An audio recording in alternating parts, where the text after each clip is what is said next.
तो राज्यसभा में तलाक सलासा बिल मंजूर हो गया है। इस वक्त की अहम खबर, राज्यसभा में बहस के बाद तलाक सलासा बिल मंजूर हो गया है।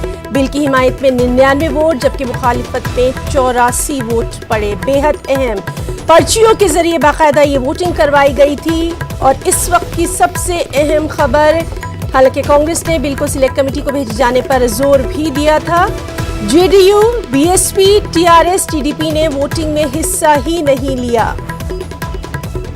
राज्यसभा में तलाक सलासा बिल मंजूर हो गया है। सिलेक्ट कमेटी को भी नहीं भेजा गया बिल। ये तजवीज पर्चियों की वोटिंग के बाद गिर गई।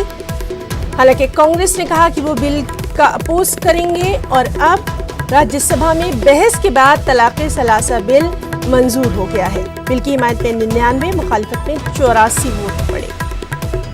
लोकसभा में पहले ही तलाक सलासा बिल जो है वो मंजूर किया जा चुका था और आज दिन भर की बहस के बाद राज्यसभा में भी तलाक सलासा बिल मंजूर हो गया।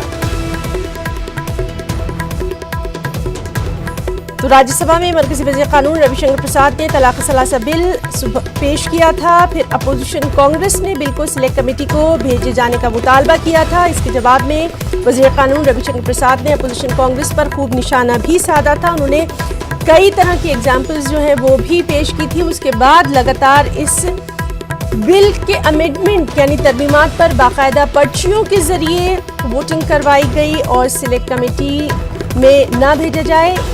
इसके बाद ये तजवीज़ जो थी पर्चियों की वोटिंग के बाद गिर गई। चलिए सीधे रुख करेंगे खुर्रम शहजाद का। खुर्रम, सबसे अहम खबर न्यूज़ 18 उर्दू पर, राज्यसभा में तलाक सलासा बिल मंजूर, क्या कुछ कहेंगे? देखिए, जिस तरह का इशारा अमेंडमेंट जिस तरह से गिर रहे थे, जिस तरह की तरमीमात लाई गई थी वो लगातार गिर रही थी और ख़ास तौर से सेलेक्ट कमेटी में भेजने की जो तरमीम थी, जो एक तजवीज़ थी राज्यसभा में, वो सीधे तौर पर गिर गई थी 100 के मुकाबले 84 वोट से। लेकिन सरकार को जो बिल पास करने में कहना चाहिए 1 नंबर कम हो गया है और तो देखिए कि साफ तौर से 99 वोट मिले हैं और इस तरह से राज्यसभा में जो है ये ट्रिपल तलाक बिल जो है पास हो गया है। तो कहना चाहिए कि अब जो कोई भी 3 तलाक एक साथ देगा उसको 3 साल की सज़ा भुगतनी होगी। तो बहरहाल अब ये मुल्क का कानून बन गया है, इसको नाफिज कर दिया जाएगा। हालांकि इससे पहले सरकार ने ऑर्डिनेंस लेकर आई थी सरकार, और उसके बाद क्योंकि लोकसभा की जो पूरा सेशन था वो उसका टर्म था वो ख़त्म हो गया था, इसलिए दोबारा से इंट्रोड्यूस कराना पड़ा।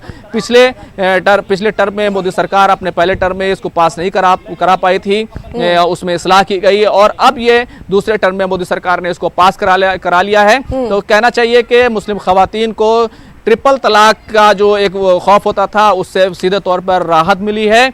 तो ये हम कह सकते हैं कि राहत है। अब उसके किस तरह से उसके असरात मुरत्तब होंगे और किस तरह की चीज़ें समाज में आएंगी उसकी बात अलग से की जा सकती है। लेकिन सीधे तौर पे आप ये कह सकते हैं 3 तलाक से मुस्लिम खवातीन को आज़ादी मिल गई है। एक साथ जो कोई भी 3 तलाक देगा उसको 3 साल की सज़ा काटनी होगी। ब्लड रिलेशन वाला कोई भी अब इसमें शिकायत कर सकता है और उसके बाद पुलिस की गिरफ्तारी होगी और अगर मजिस्ट्रेट जमानत देना चाहता है इस मामले में वो, तो उसको खातून की यानी शिकायत उस बीवी की बात सुननी होगी, यानी कंपाउंडेबल भी ये बिल है। तो कहना चाहिए कि एक बहुत बड़ी खबर है कि 84 के मुकाबले जो 99 वोट हैं वो ट्रिपल तलाक बिल के हक में आए हैं। देखा जाए तो राज्यसभा का पूरा जो आज जो पूरा दौर रहा, पूरा सेशन रहा, वो बड़ा हंगामी रहा और कई पार्टियों ने उसमें वॉकआउट किया। खासतौर से देखना चाहिए बीएसपी जैसी पार्टी भी जो है वॉकआउट कर गई।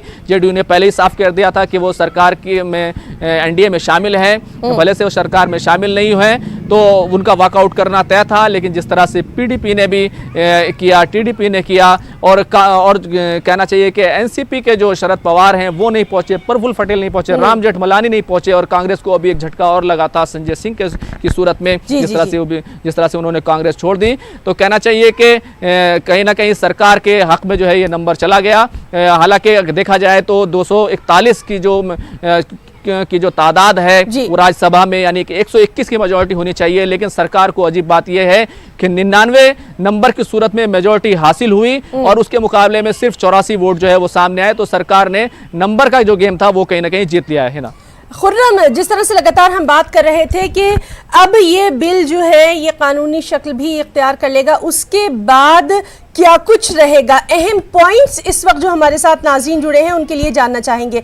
आखिर तलाक़ सलासा बिल है क्या? देखिए, ट्रिपल तलाक बिल है। जब ये शुरू में लाया गया था तो सीधे तौर पर इसमें गिरफ्तारी की बात थी।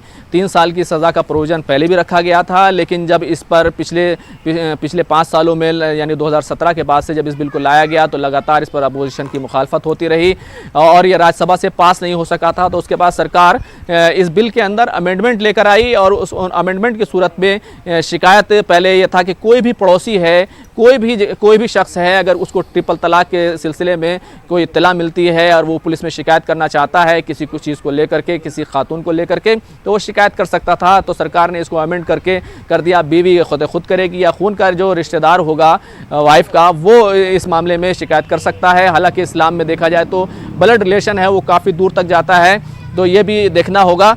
इसी के साथ साथ इसमें ज़मानत का पहले प्रोविज़न नहीं था, सरकार ज़मानत का प्रोविज़न लेकर आई, लेकिन इस ज़मानत के प्रोविज़न में कुछ इस तरह से प्रोविज़न लेकर आया गया कि पहले बीवी की बात सुनी जाएगी और उसके बाद ही ज़मानत दी जाएगी। तो इस तरह से कहना चाहिए कि ये एक जो है बड़ी तब्दीली की गई।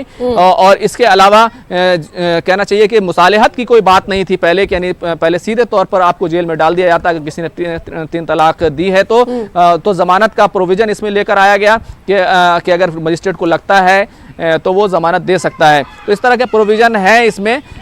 लेकिन सबसे बड़ा सवाल जो इस पूरे बिल पर लगातार उठता रहा वो ये था कि अगर शोहर जेल चला जाएगा तो और सुप्रीम कोर्ट का जो कानून है, सुप्रीम कोर्ट का जो फैसला है जिसकी बदौलत ये कानून बन गया कि अगर कोई ट्रिपल तलाक देता है तो तलाक वाक़ई नहीं होगी, यानी शोहर और बीवी का रिश्ता बरकरार रहेगा। तो अगर एक्ट ही नहीं हुआ तो फिर उसकी सज़ा क्यों मिल रही है? लेकिन इस तरह के मामले क्योंकि सामने आए, खुद रविशंकर प्रसाद जो वज़ीर कानून है उन्होंने बताया कि 435 मामले 2017 के बाद से ये सामने आ चुके हैं, इसलिए सरकार ने इस सज़ा का प्रोविज़न है वो बरकरार रखा।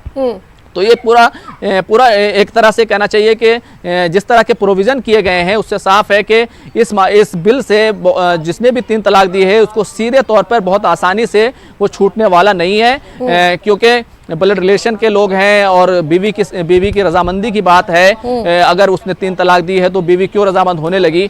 तो ये कहना चाहिए कि बहुत आसानी नहीं होगी और इसका एक फ़ायदा जो दूर तक आप देख सकते हैं, शायद उससे बहुत ज़्यादा फ़ायदा होगा कि अगर 3 तलाक के केसेस नहीं आएंगे तो हलाला का जो एक मसला है जिसको कहा जाता है कि एक बहुत ही बुरी रस्म है और इस इस्लाम में इसकी कोई जगह नहीं, लेकिन वो पाई जाती है, उसका कहीं तौर से पूरे तौर से किला कमा हो जाएगा। 3 तलाक नहीं होगा तो हलाला भी नहीं होगा, क्योंकि अगर 1 तलाक देगा कोई शख्स तो उसके बाद बातचीत की गुंजाइश रहती है, दोबारा निकाह की गुंजाइश रहती है और 2 तलाक और भी बाकी रह जाती है। सभा में भी मंजूर हो गया है। खुर्रम शहजाद, तमामतर तफसीली जानकारी के लिए लगातार जिस तरह से आप हमें तमामतर जानकारी देते रहे उसके लिए भी आपका बहुत बहुत शुक्रिया। फिलहाल इस बुलेटिन में इतना ही। आदाब।